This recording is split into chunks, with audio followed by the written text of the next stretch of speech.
नारायण नारायण नारायण नारायण नारायण नारायण नारायण नारायण नारायण नारायण नारायण नारायण नारायण।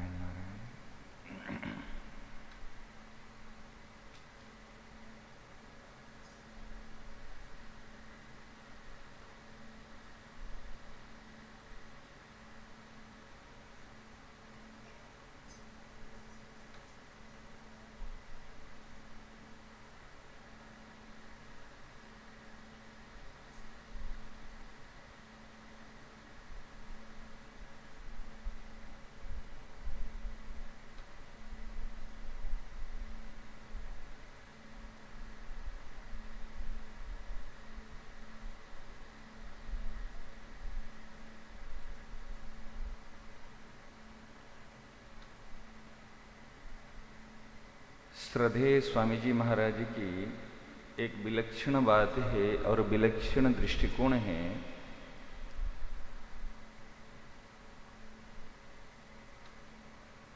महाराज जी ने कहा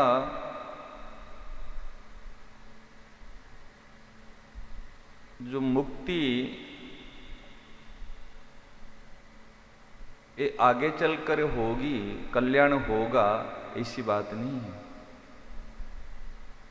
मुक्ति कल्याण ये स्वाभाविक है।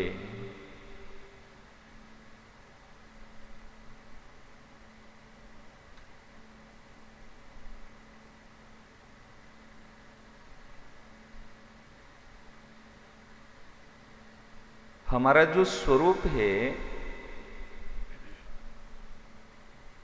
ये बंधन मुक्त स्वरूप है। ये बंधन आगंतुक है।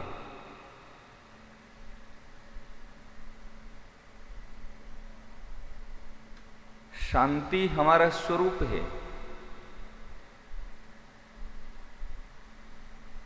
और सत्य की ओर सहज आकर्षण ये हमारा स्वरूप है, ये हमारा स्वभाव है, सहज आकर्षण।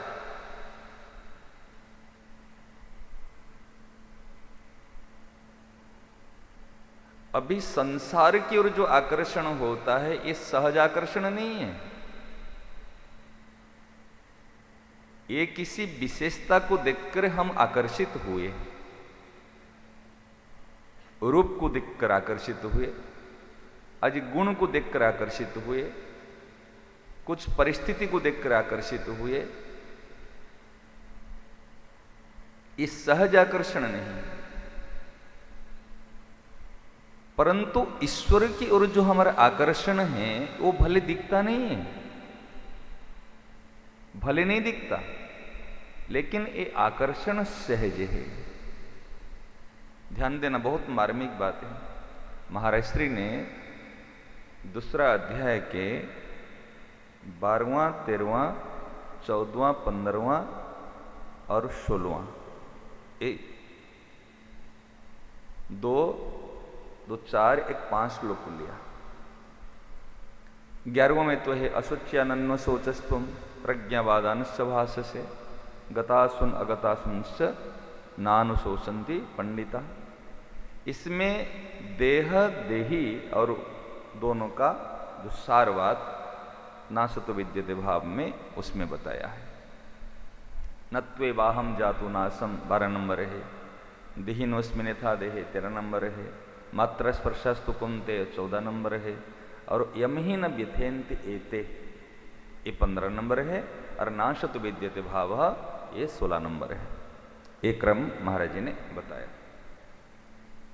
सबसे बड़ी बात है हमारे, अब ध्यान दिए नहीं होंगे, ध्यान दिए या नहीं आप अभी आप अपने आप से देखिए। हम चर्चा चल रही थी शांति को खोना नहीं, शांति को तो जैसे कहते भाई इस चीज को मत खोना, मतलब वो मेरे पास में है। समझ में आई ना बात? शांति को प्राप्त करना नहीं कहा गया। हम कहते शांति कैसे मिले, ध्यान गया ना? अरे शांति कैसे मिलेगी, शांति कहां मिलेगी, वो बात नहीं कही गई। हम कहा गया जे शांति को खोना नहीं है। ये नहीं कही गई तो शांति मिलेगी कैसी? मिलेगी मतलब शांति का अभाव है, हम शांति ढूंढ रहे हैं। अरे भाई कहाँ शांति मिलेगी? एकांत स्थान में जाएंगे तब शांति मिलेगी, जंगल में जाएंगे शांति मिलेगी, अजी नदी किनारे जाएंगे शांति मिलेगी। समझ में आ रही ना? दृष्टि दो। शांति को ढूंढना नहीं है, शांति को खोना नहीं। ध्यान गए ना? नहीं, शांति को हम क्या करते, कीचड़ लगाते हैं, फिर बाद में कहते भाई पानी कहाँ है, धोना है। अरे कीचड़ लगाए क्यों और धो क्यों? तुम तो कीचड़ लगेगा ही नहीं, पद्म पत्र मीमांसा, उसमें जल जिसका जल भी नहीं चिपक गया और फिर कीचड़ कैसे चिपक जाएगा? शांति को खोना नहीं, शांति हमारा सहज स्वरूप है। मुक्ति को ढूंढना नहीं है, मुक्ति हमारा सहज स्वरूप है। और भक्ति करना नहीं है, भक्ति तो हमारा प्रियतम की ओर, सत्य की ओर सहज आकर्षण है। भक्ति क्या है? आकर्षित तो होना, तो यही भक्ति। भक्ति और आसक्ति में क्या अंतर है? नाशवान की ओर आकर्षित होते हैं, इसको कहते आसक्त। ये आसक्ति, ये ममता, ये मोह, ये लोभ, लोभ मोह ममता, ये सब आकर्षण का ही पर्यायवाची शब्द है। और क्या आकर्षण है कि नाशवान की ओर आकर्षित होने को हम कह दिया मोह है उनका। इनका परिवार में मोह है, इनका तो बेटा में मोह है। क्यों? जो परिवर्तनशील है उसकी ओर आकर्षित हो रहा है। हम कहते बड़ा लोभी व्यक्ति है, जो धन है और धन की ओर आकर्षित हो रहा है, इसलिए लोभ शब्द आया। ममता, इनकी उसको मेरा मानता है, इसलिए ममता कहा गया है। ये ममता, मोह, आसक्ति, लोभ, ये सब क्या है? मतलब एक भीतर की शब्द अलग अलग है। धन के लिए लोभ हो गया, परिवार के लिए मोह हो गया, व्यक्ति के लिए ममता हो गई। नाम अलग अलग है, लेकिन एक भीतर की नाशवान की ओर आकर्षित होना, ये सर्व विकारों की उत्पत्ति है।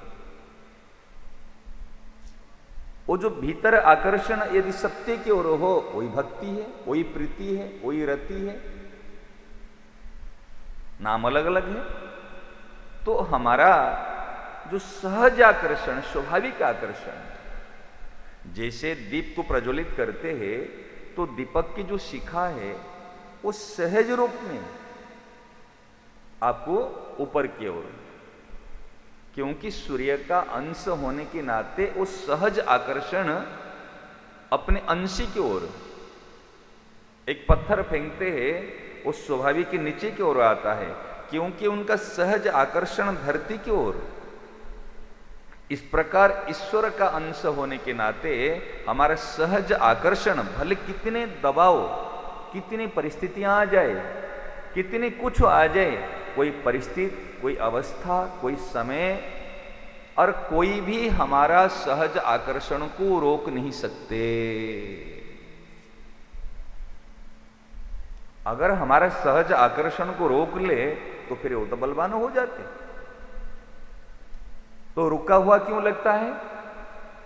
वो नहीं रोके हैं, हम रुके हुए हैं। क्योंकि जैसे कहते हैं ना,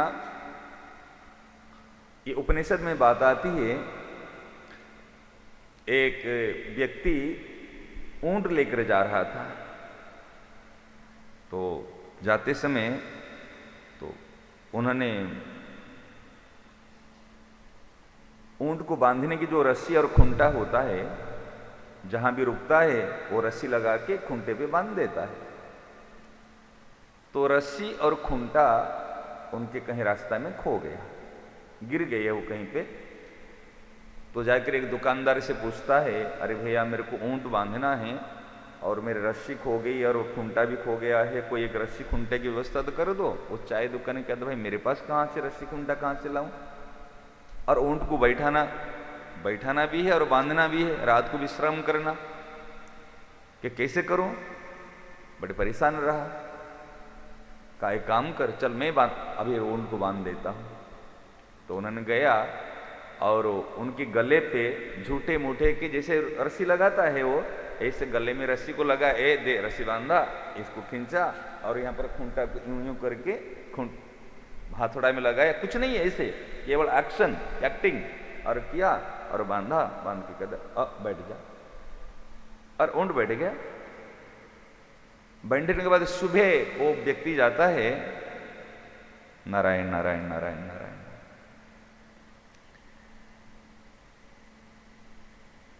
नारायण नारायण नारायण नारायण नारायण नारायण। श्रद्धेय स्वामी जी महाराज जी के श्री चरणों में सभी साधक साधिकाओं के तरफ से हार्दिक प्रणाम। सभी सत्संग प्रेमी भाई बहनों को सप्रेम हरिस्मरण।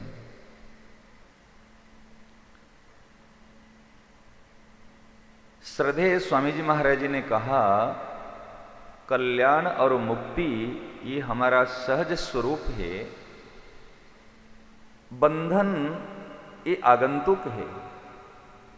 जो बंधन है वो वहम है, वो हमारी भूल है, और उसी भूल को हमको ही मिटाना पड़ेगा। अब जो प्रकरण बता रहे था उसको पूरा कर लेता हूं। तो वो ऊंट जो है, वो ऊंट के आज सुबह गया वो ऊंट खोलने के लिए, और ऊंट उठा ही नहीं, बड़ा परेशान रहा। तो कि ऊंट उठता नहीं है बिल्कुल। वो तो सोचा है तुम्हें झूठा मूठे में तक रस्सी लगाया, खूंटा गाढ़ा, ना रस्सी है ना खूंटा है। तो कहा क्या कि ऊंट उठता नहीं है। अरे को ऊंट बंधा हुआ है, बंधा हुआ तो फिर जाएगा कैसे, उठेगा कैसे? कि बंधा हुआ, बिल्कुल बंधा हुआ नहीं, ना खूंटा है ना रस्सी है। कि कल रात को तूने बांधा था ना? कहते झूठे मूठे बांधा था। कहा जैसे झूठे मूठे बांधा है ना, ऐसे झूठे मूठे जाकर खोल दे। और वो गया, कहते खूंटा उखाड़ा और रस्सी को निकाला और ऊंट खड़ा हो गया। बात समझ में रहे ना, ये उपनिषद की बात है। तो जैसे झूठे मूठे हमने बांधा है, वो मान्यता है, ये गलत मान्यता। उनकी मान्यता थी जब मैं बंधा हुआ हूं, जब उनकी मान्यता परिवर्तित हो गई, मैं अभी खुल गया हूं, तो खुल गया। कल जो बताए ये दृष्टिकोण, दृष्टि हमारी है, हमारी दृष्टि में हम बंधे हुए हैं। भगवान की दृष्टि में हमारा बंधन नहीं है, महात्मा की दृष्टि में हमारा बंधन नहीं है। और हम मान ले मैं संसारी हूं, तो महात्मा क्या करेगा? जब ऊंट बंधा हुआ, खुद मान लिया मैं बंधा हुआ हूं, जब तक, और मालिक कहते ना बंधा हुआ नहीं है, दुकानदार कहते ना बंधा हुआ नहीं है। अगर दुनिया की सारी लोग कह दिए ऊंट बंधा हुआ नहीं है, लेकिन ऊंट जब तक मान रहा है मैं बंधा हुआ हूं, उनको कोई उठा देगा? हाँ, ताकत लगा के उनके ऊंट से अगर ज्यादा ताकत होगी, उनको उठा के आप और कहीं ले सकते, लेकिन खड़ा नहीं कर सकते। खड़ा तो तब होगा, जैसे अर्जुन को भगवान ने कहे ना, ये हतोवा प्राप्त से स्वर्गम जित्वा भक्ष्य से महिम तस्मात् उत्तिष्ठ कुंतेय, तुम खड़े हो जाओ। क्यों? अर्जुन को खड़े होने के लिए भगवान ने क्यों आज्ञा दी? इतने समर्थ थे, हाथ पकड़ के खड़े कर देते। अगर वो रथ में बैठी गए अर्जुन, ऐसे हाथ पकड़ते, बेटा उठ जा, खड़ा हो जा, या 10-5 सैनिकों को लगाते कि इनको खड़े करो। परंतु वो अगर दूसरे के द्वारा खड़ा किया हुआ व्यक्ति वो काम का नहीं है, वो काम नहीं आएगा। समझ रहे ना? अगर खुद खड़ा होगा तब काम आएगा। अरे दूसरे के द्वारा खड़ा किया हुआ, वो तो अंदर से मान रहे हैं ना। किसको पैरालिसिस हो गया हो, जिनका पांव कमजोर है, आप 10 आदमी खड़ा कर दोगे उनको, लेकिन जिनका पांव मजबूत नहीं है वो कैसे खड़ा होगा? उनको पांव मजबूत कराओ, वो अपने आप खड़ा होगा। तो स्ताम तितिक्षस्व, एक तो स्ताम सहन करना, और तस्मात् उत्तिष्ठ, साधक के लिए 2 चीज को ध्यान देना, एक खड़ा होना और एक सहन करना।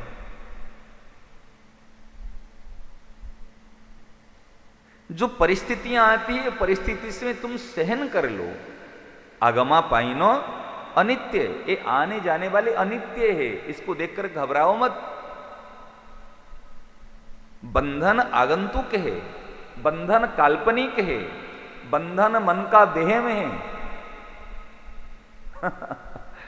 बंधन आगंतुक है, बंधन काल्पनिक है। बंधन जैसे क्या है, ऊंट ने सोचा मुझे मैं बंधा हुआ हूं, और हमने सोचा मैं संसारी हूं, मैं तो धन क्या करूं, मैं इतने जकड़ गया हूं, इतने फंस गया हूं, तो मैं निकल नहीं पाता हूं। ये हमारी काल्पनिक मान्यता है, वास्तव में हम बंधे हुए नहीं हैं।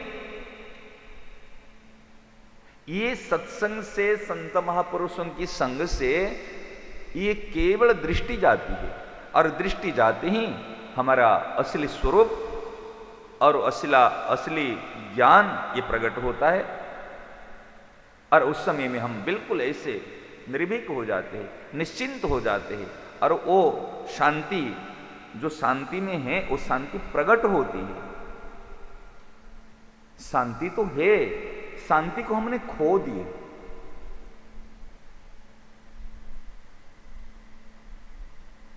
तो खोना नहीं है, शांति को प्राप्त नहीं करना, शांति को खोना नहीं, मतलब हमारे पास में वो शांति भरपूर है, चिर शांति, सदा हम शांत स्वरूप है।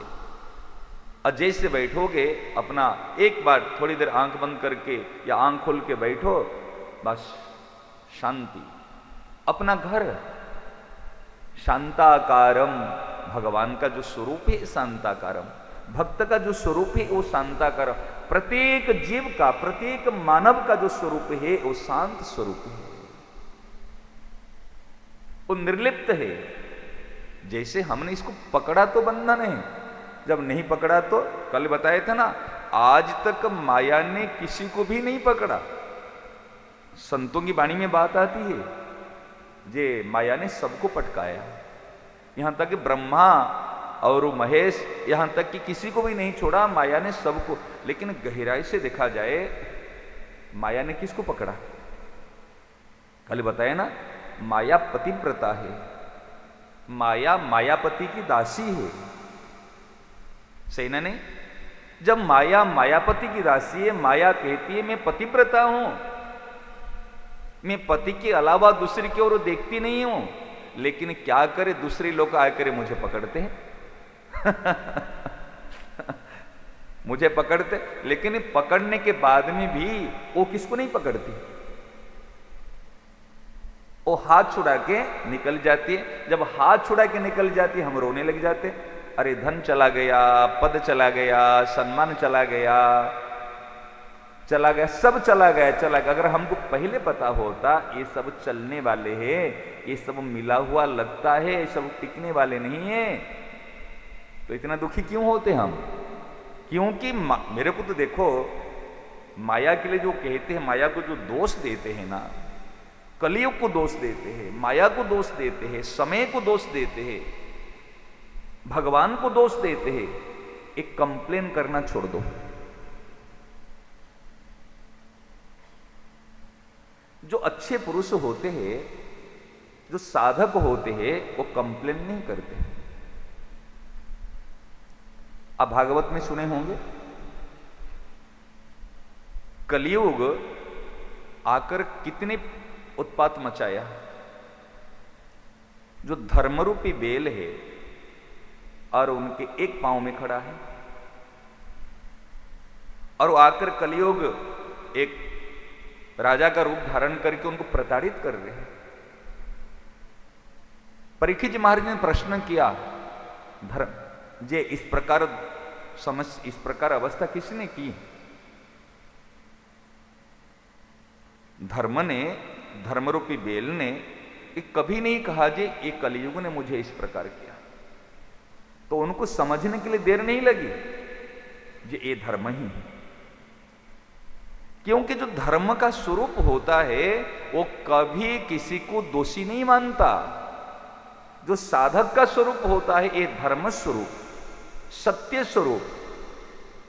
आप ध्यान देखना, जो अच्छे विज्ञ, अच्छे साधक, अच्छे सुलझे हुए होते हैं, ये अपना दुख का कारण, दोष का कारण दूसरे को नहीं मानते, आप भागवत सुनते थोड़ा रहस्य की तरफ ध्यान देना, श्लोक में इतनी विशेषता भरी हुई है।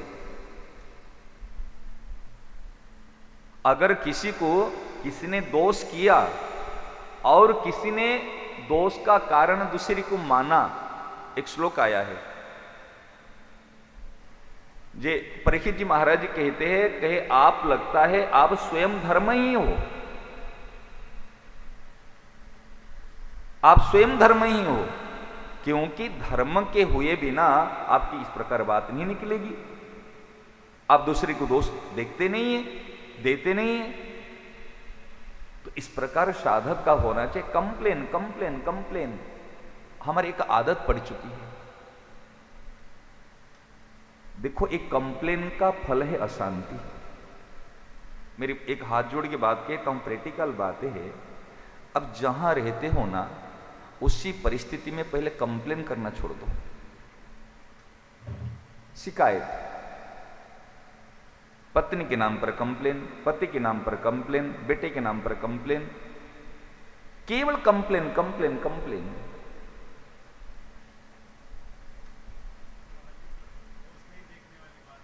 है दोस्त नहीं, बिल्कुल। हमारी दृष्टि क्या होती है ना, दूसरे की दोषों की ओर जाती है। कल बताई था 3 बात दृष्टिकोण की बात में। जब हमारा दूसरे की दोषों की ओर दृष्टि जाती है, यह है सांसारिक दृष्टिकोण।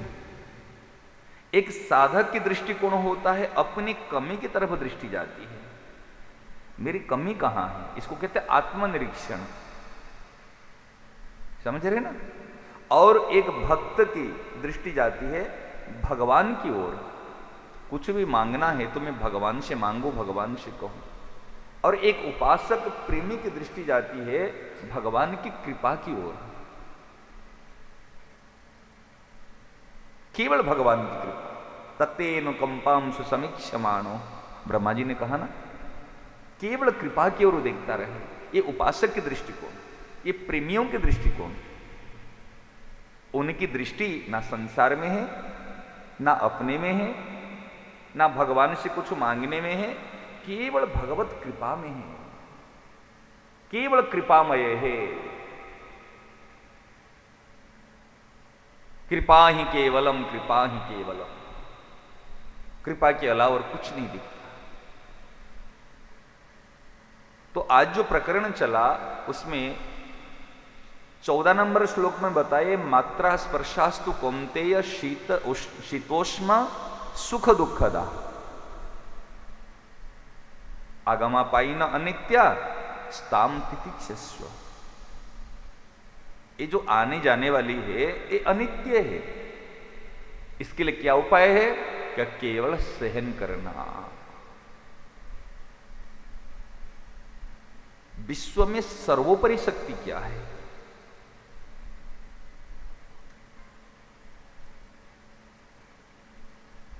हम कहेंगे उनके पास में ये शक्ति है, शारीरिक शक्ति है, धन की शक्ति है, अजी कला कौशल की शक्ति है, किसके पास बम की शक्ति है, अस्त्र की शस्त्र की शक्ति है। लेकिन ध्यान से सुनना, विश्व की सर्वोपरि शक्ति है सहन शक्ति।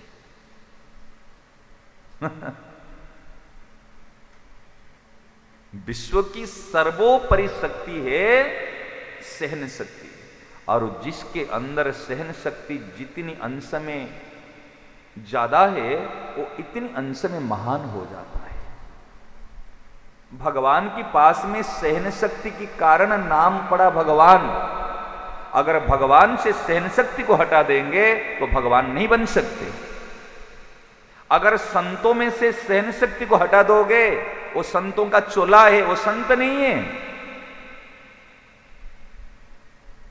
वो संत का चोला है, संत नहीं है। अगर मां के पास से सहन शक्ति को हटा दोगे तो मां शब्द नहीं आएगा। अगर धरती से सहन शक्ति को हटा दोगे, वो धरती मां नहीं कहलाएगी।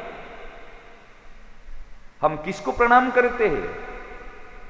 संतों को भगवान को प्रणाम करने का अभिप्राय है, उनमें सहन शक्ति है, चाहे छोटा रूप में हो चाहे बड़ा रूप में हो, इसलिए हमारा मस्तक झुकता है, हम उनको प्रणाम करते हैं।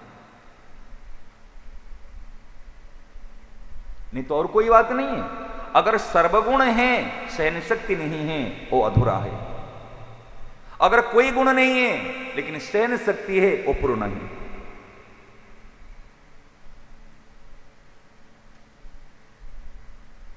सहन शक्ति कम नहीं है।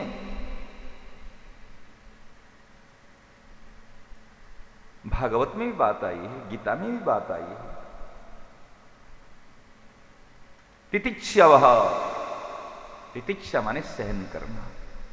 स्ताम तितिक्षस्व भारत, यहां गीता जी में आई। और भागवत में कपिल देवहूति संवाद में संतों का जो लक्षण बताए, पहले कपिल भगवान मां देवहूति को कह रहे, मां जो संत होते उन संतों की शरण में चले जा, उन संतों में आसक्त हो जाओ। यदि मन को तुम भगवान में लगा नहीं पाती, संसार से मन छूटता नहीं है, तो उसमें आसक्त हो जाए। तो कैसे संतों का स्वरूप कैसे कि मां तितिक्षवः, कारुणी कहा, करुणा। करुणा क्या है? दूसरे के दुख में दुखी हो जाना करुणा है। अपने दुख में दुखी होना कोई बड़ी बात नहीं है। वो वृक्ष, पशु पक्षी वो ठंडी गर्मी से भी सुखी दुखी हो जाते हैं। यदि हम अपने सुख में सुखी और अपने दुख में दुखी होते हैं, पहले दिन बताए थे ना, सुखी दुखी होना ही पाप है। और पाप क्या है? हम सोचते हमने आज इतने वस्तु दे दिया तो पुण्य कर लिया, इतने उनको सता दिया तो पाप हो गया। लेकिन रात दिन पाप करते हैं, पुण्य करते हैं। ये पाप पुण्य तो ही है, पाप यही है। सुखी दुखी होना, ये दो थपड़े खाते आ रहे। पहले धर्म को नहीं जानते थे, कर्तव्य को नहीं जानते, तो भी सुखी दुखी होते थे। अभी गीता रामायण पढ़ने के बाद में भी सुखी दुखी हो रहे हैं। ये भी संसार मतलब कोई घर पे रहे ना और कोई मकान पे रहे ना कि कोई शहर में रहे ना, वो संसार नहीं है। सुखी दुखी होना ही संसार में रहना है, सही ना? नहीं, चाहे हम संत भेष में हैं, साधु भेष में हैं, यदि हम सुखी दुखी हो रहे हैं तो हम संसारी है। और कोई गृहस्थाश्रम में वेशभूषा उनकी गृहस्थ का है, यदि वो सुखी दुखी नहीं हो रहा है, वो जीवन मुक्त है। भाई जी को देखो, सेठ जी को देखो, ये ऊपर चोला को मत देखना, वो भीतर भाव को देखना। कि तितिक्षव कारुणी कहा श्रोध सर्वदेहि नाम अजात शत्रवः शांता साधव साधु भूषणा। इस साधुओं में भूषण है। और यहां कह रहे अगमा पाइना अनित्य स्ताम तितिक्षस्व।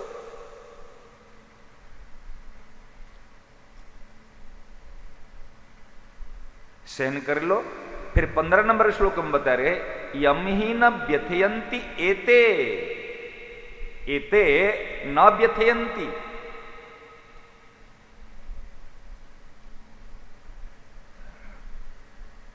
पुरुषम पुरुषर सर्व, ये व्यथा है। सुखी होना व्यथा है और दुखी होना भी व्यथा है। सुखी होना बीमारी है और दुखी होना भी बीमारी है। हम जो सुखी होते सांसारिक वस्तु व्यक्ति पदार्थ को लेकर बीमारी है, बीमारी इलाज कराओ, ये बीमारी है। और दुखी होना भी बीमारी है। इसमें जो व्यथित नहीं होता, यम ही न व्यथयंती एते पुरुषम पुरुषर सर्व। स्व अमृतत्वाय कल्पते, वो अमृता तो ही है, यही अमरता है।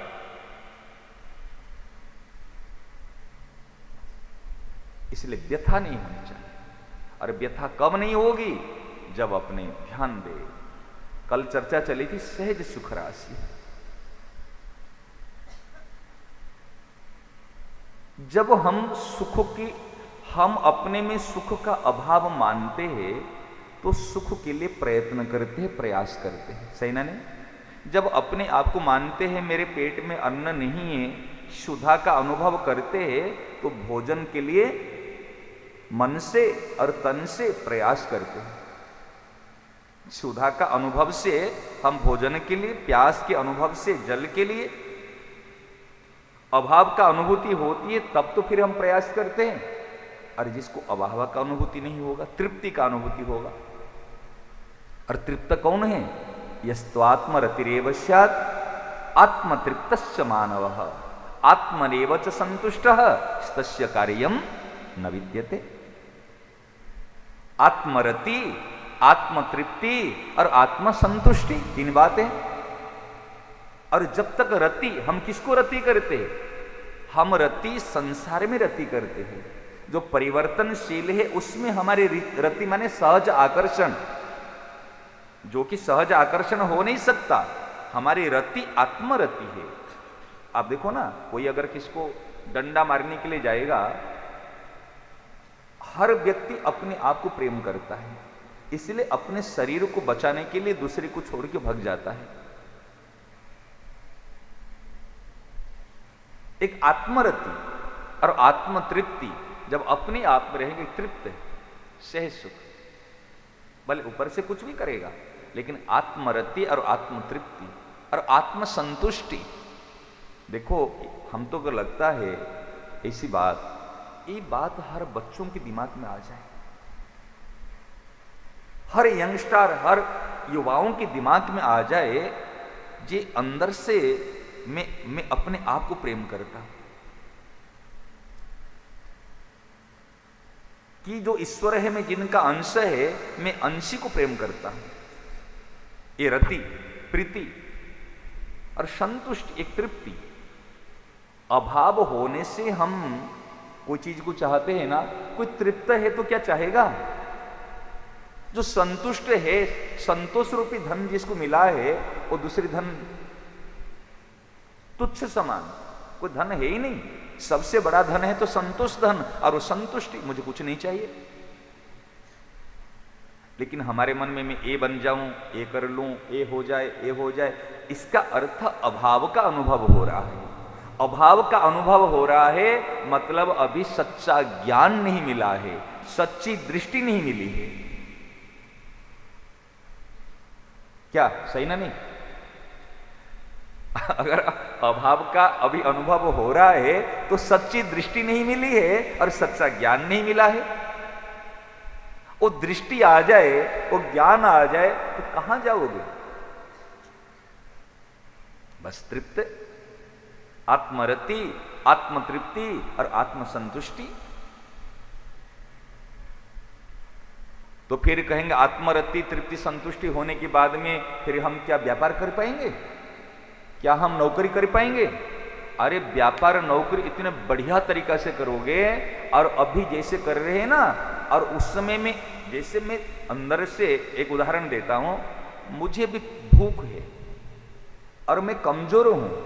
कोई भूखा व्यक्ति, कमजोर व्यक्ति बढ़िया सेवा करेगा ना, कोई स्वस्थ व्यक्ति और जिसका पेट भरा हुआ तृप्त है वो ज्यादा बढ़िया सेवा करेगा? बताओ ना, कौन करेगा?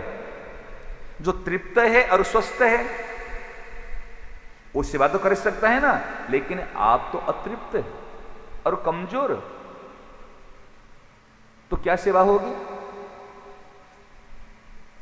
जैसे हम तृप्त और स्वस्थ होके फिर व्यापार करो, फिर नौकरी करो, फिर कुछ भी करो, फिर हमारी बात आ जाएगी, घर पे रह कर कीजिए सब काजा। आ गई ना? है? मोहर कर दिया। घर पे रह कर कीजिए सब काजा। अपने घर पे, घर तो ही है अपना। गुरुजी घर हमारा बताओ, घर कौन सा है? यही घर हमारा है। हम तो देखो एक विलक्षण बात बताऊं, कल जो चर्चा हुई थी, अपना स्वरूप का ज्ञान और भगवान का चरण का, अभय चरण का ज्ञान अगर वो नहीं हो पाता, हम तो कहते संतों की अमर वाणी जो महाराज जी, सेठ जी, भाई जी जो बात कहते हैं, समझ रहे ना, उसी वाणी की शरण में चले जाओ। आप विचार करो ना, खोज पकड़ी सेंठे रहो धनी मिलेगे आए। जब वो बकरी ने अभी सिंह को देखा नहीं था, वो सिंह की चरणों को पकड़ कर वहीं बैठी गई, और सिंह आने के बाद में सिंह को कह रहे सावधान, मैं इनकी शरण में हूं। सिंह हंसता है, ये तो मेरा चरण चिन्ह है। समझ में आ रहे ना, हम भगवान को नहीं देखे, स्वयं का अनुभव नहीं किए, लेकिन महापुरुषों का वाणी ही सिंह का चरण चिन्ह है। अगर वो चरण चिन्ह का आश्रित हो जाएंगे तो सिंह धनी मिलेंगे, आए अपने आप धनी आकर गरज करके मिलेगा। समझ में आ रहे हैं ना। अरे संतों की अमर वाणी ही भगवान का स्वभाव है, भगवान है। संतों की वाणी और भगवान में अंतर नहीं है, अंतर नहीं है। इसलिए कहता हूं संतों के वात्सल्य में गोद में पड़े रहो, बस केवल गोद में पड़े रहो। काले वो दादा ऐसे थोड़ा सा मजाक करने लगे, कई बार ऐसे बोल देते हैं। कल हमने बुला दिया उस शशिकांत को, ये कहा अरे वो सो रहा था, आपने बुलाया क्यों? मैं कहती सो रहा था तो बाहर क्यों सो रहा है, गोद में आकर सोए ना, बाहर तो मच्छर खा जाएंगे। बाहर सोएगा तो मच्छर खा जाएंगे, परेशान हो जाएगा, बीमार पड़ जाएगा। अगर सोना है, मैं सोने के लिए कब मना किया, तो गोद में सोए ना।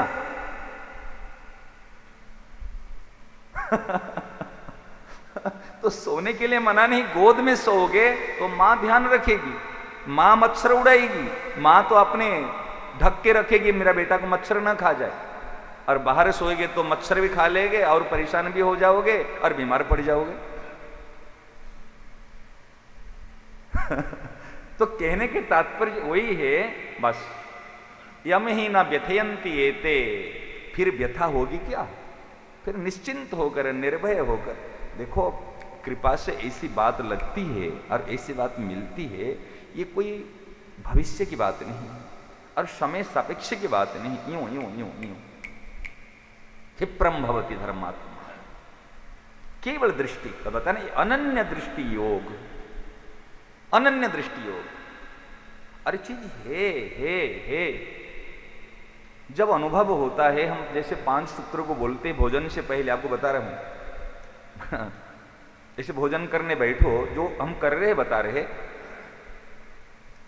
अविनाशी सहज सुख राशि रसमय भाव बपू। भोजन करो लेकिन शरीर में स्थित होकर भोजन मत करना, शरीर में स्थित होकर नहीं। आपका बपू है रसमय भाव बपू, एक चिन्मय बपू है। और किस लिए? आपका हित के भाव से, प्रत्येक चीज में हित भरा हुआ होना चाहिए।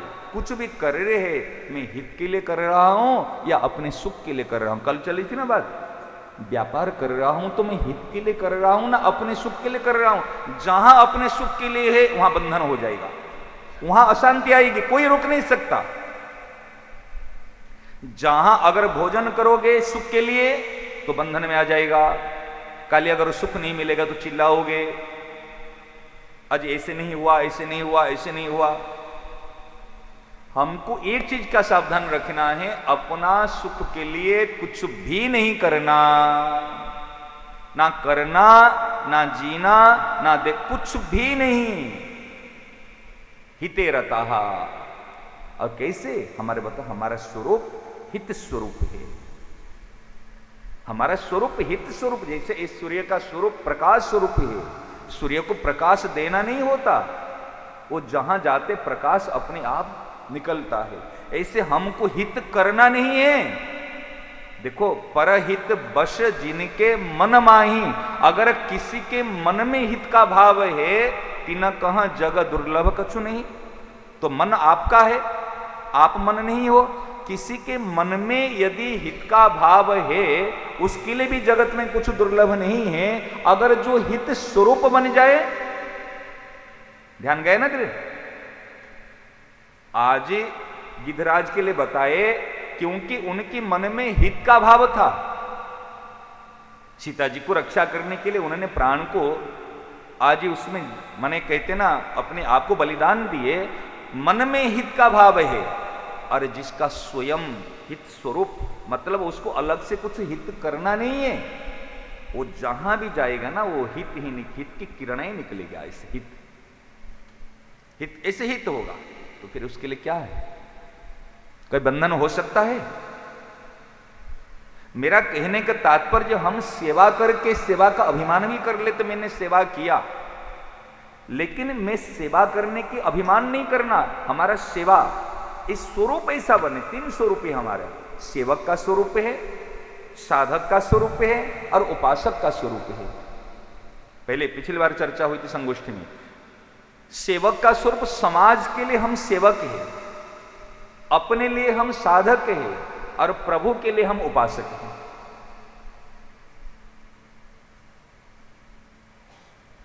समाज को साधक का स्वरूप नहीं चाहिए, समाज को सेवक का स्वरूप चाहिए।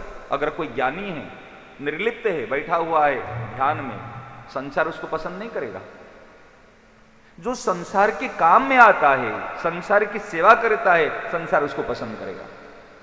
सही ना? नहीं हम देखे एक ही बार को बहू आती है ना कि हम तो भजन करती है, वो भजन में बैठे थे, 2-4 दिन तो सुहाती है, बड़ी प्रशंसा होती, भजन कर रहे हैं, लेकिन 2 महीना 5 महीने के बाद फिर नहीं सुहाती। बीती हुई बात बता रहे, नहीं सुहाती। क्यों? परिवार का समाज का काम नहीं आए तो कैसे सुहाएगी, कैसे सुहाएगी? और आप सत्संगी हो, अब जहां काम करते हो और वहां जाकर माला लेकर बैठी जाओगे कि मैं भजन करता हूं, कोटिम त्यक्त्वा हरिम स्मरेत सर्वेषु कालेषु माम अनुस्मरे, गीता जी की बात है। अब ज्ञान दोगे और बैठी जाओगे, आपको रखेगा वहां पर कि घर पे बैठी करो, एकांत में बैठी करो, ये शोभनीय यहां नहीं है। सही नहीं? इसलिए संसार के सामने में सेवक का स्वरूप, हमारे हनुमान जी का भी 3 रूप है। सूक्ष्म रूप धरी सिया ही दिखा हुआ, विकट रूप धरी लंक जरावा, भीम रूप धरी असुर संहारे, रामचंद्र जी के काज संवारे। अरे रामचंद्र जी के काज करना हो जो संसार के लिए उपयोगी होगा, अपने लिए उपयोगी होगा और प्रभु के लिए उपयोगी होगा, इस राम जी का सांगोपांग कार्य होगा, नहीं तो अधूरा कार्य है। इसलिए सेवक के रूप में संसार के काम आना, साधक के रूप में अपना काम आना और उपासक के रूप में प्रभु का काम आना, एक चीज को ध्यान रखिए, ये अपना स्वरूप। तो ये व्यथा नहीं होनी चाहिए, सहज सहज सुख राशि। तो स्वाभाविक सुख का भंडार है तो अभाव नहीं आएगा। अभाव नहीं आएगा तो आप कैसे अतृप्त रहोगे, कैसे आप चाहोगे? इसलिए मूल बात तो है शांति को खोना नहीं है और भाव स्वभाव को बिगाड़ना नहीं है। तो भोजन करने से पहले बता रहे था जो रसमय भाव बपू और हिते रहता, जब आ जाओगे ना अपना स्वरूप में, फिर देखो ना आपका टेस्ट चेंज हो जाएगा भोजन का।